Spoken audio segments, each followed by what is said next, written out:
'Twas the night before Christmas, when all through the house not a creature was stirring, not even a mouse.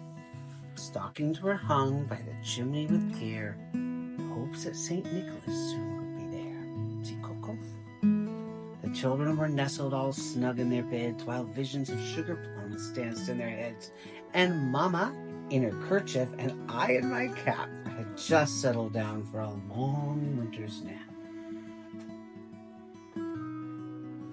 When out on the lawn there arose such a clatter, I sprang from my bed to see what was the matter. Away to the window I flew like a flash, tore open the shutters and threw up the sash. The moon on the breast of the new fallen snow gave a luster to midday to the objects below, when what to my wondering eyes should appear but a miniature sleigh and 8 tiny reindeer. A little old driver so lively and quick, I knew in a moment it must be St. Nick. More rapid than eagles his coursers they came, and he whistled and shouted and called them by name. Now Dasher, now Dancer, now Prancer and Vixen, on Comet, on Cupid, on Dunder, and Blitzen.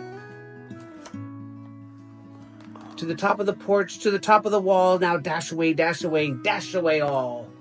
As dry leaves before the wind, a wild hurricane fly, when they meet with an obstacle, mount to the sky.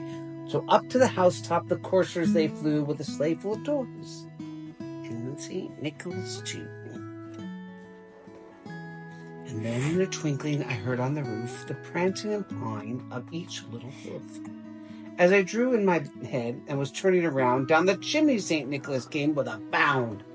He was dressed all in fur, from his head to his foot, and his clothes were all tarnished with ashes and soot. A bundle of toys he flung on his back, and he looked like a peddler just opening his pack. His eyes, how they twinkled. His dimples, how merry. His cheeks were like roses, his nose like a cherry. His droll little mouth was drawn up like a bow, and the beard of his chin was as white as the snow.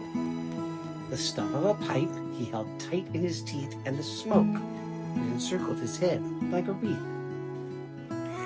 He had a broad face and a round little belly, and he shook when he laughed like a bowl full of jelly. He was chubby and plump, a right jolly old elf, and I laughed when I saw him in spite of myself. A wink of his eye and a twist of his head soon gave me to know I had nothing to dread. He spoke not a word, but went straight to his work, and he filled all the stockings, then turned with a jerk, and laying a finger aside of his nose, and giving a nod, up the chimney he rose. He sprang to his sleigh, to his team gave a whistle, and away they all flew, like the down of a thistle. But I heard him explain as he drove out of sight, Happy Christmas to all, and to all a good night. Merry Christmas, Coconut.